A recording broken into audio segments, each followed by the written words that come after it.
श्री राम जय जय राम। भगवान विष्णु के अवतार श्री राम का नाम कौन नहीं जानता है। रामायण महाकाव्य के रचयिता महर्षि वाल्मीकि ने अपने ग्रंथ में लिखा है कि भगवान श्री राम में वैदिक सनातन धर्म की आत्मा कहे जाने वाले सभी गुण विद्यमान है। भगवान राम को पुरुषों में सबसे उत्तम पुरुष अर्थात मर्यादा पुरुषोत्तम भी कहा जाता है। आइए जानते हैं भगवान राम से जुड़े कुछ रोचक तथ्यों के बारे में। त्रेता युग में जन्मे भगवान श्री राम अयोध्या के महाराज दशरथ के सबसे बड़े पुत्र थे। लक्ष्मण, भरत, शत्रुघ्न राम के भाई थे। भगवान राम की मां कौशल्या थीं और शेष सुमित्रा और कैकेयी के पुत्र थे। भगवान राम का विवाह मिथिला नरेश राजा जनक की पुत्री सीता के साथ हुआ था। लक्ष्मण की पत्नी उर्मिला, शत्रुघ्न की पत्नी श्रुतकीर्ति और भरत की पत्नी मांडवी थी। विवाह के पश्चात भगवान राम को राजा दशरथ ने रानी कैकेयी के कहने पर 14 वर्ष के लिए वनवास पर भेज दिया था, क्योंकि एक वचन के अनुसार कैकेयी राजा दशरथ से कुछ भी मांग सकती थी, तो रानी कैकेयी ने दासी मंदोदरी के उकसाने पर भरत को अयोध्या का राजा बनाने और राम को वनवास देने की इच्छा जताई और पिता की आज्ञा का पालन करके भगवान राम सीता और लक्ष्मण के साथ वन की ओर चले गए। ब्रह्मा, विष्णु तथा महेश में से भगवान विष्णु ने संसार की भलाई के लिए कई अवतार लिए हैं।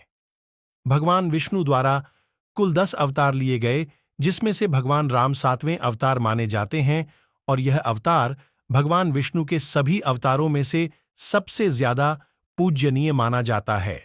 भगवान श्री राम के बारे में महर्षि वाल्मीकि द्वारा अनेक कथाएं लिखी गई हैं।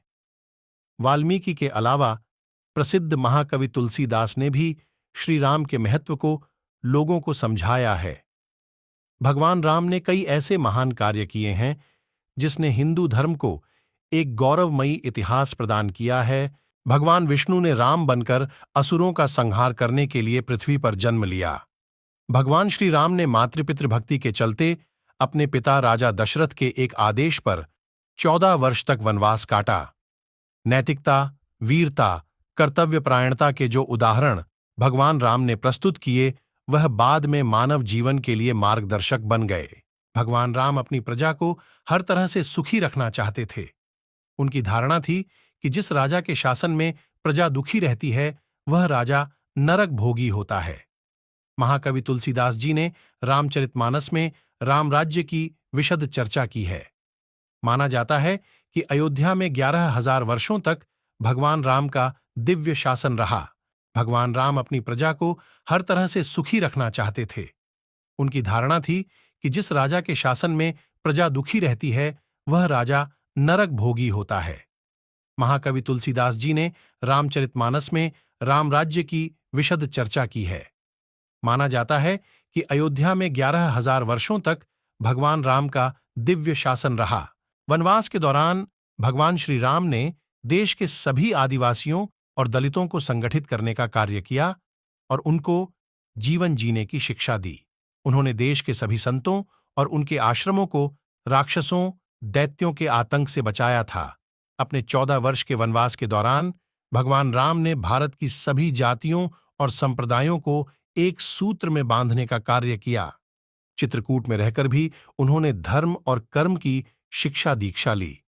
भगवान राम ने भारत भर में भ्रमण कर भारतीय आदिवासी, जनजाति, पहाड़ी और समुद्री लोगों के बीच सत्य, प्रेम, मर्यादा और सेवा का संदेश फैलाया और यही कारण था कि राम का जब रावण से युद्ध हुआ तो सभी तरह की अनार्य जातियों ने राम का साथ दिया।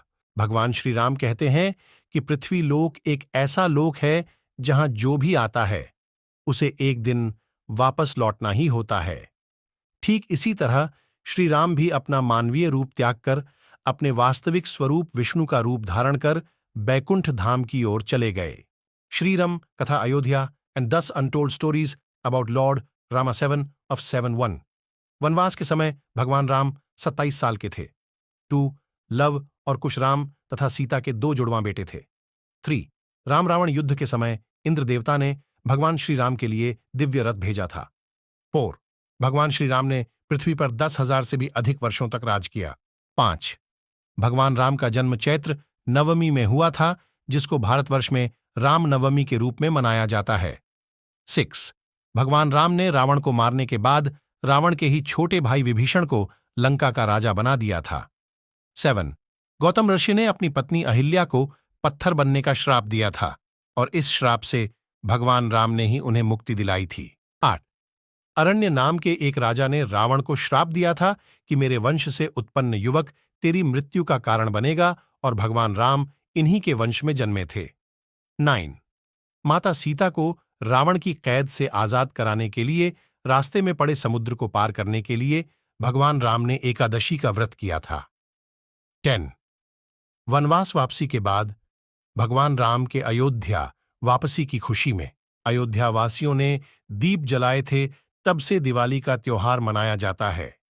धार्मिक कथाओं के अनुसार भगवान श्री राम के बिना दुनिया भी कुछ नहीं है।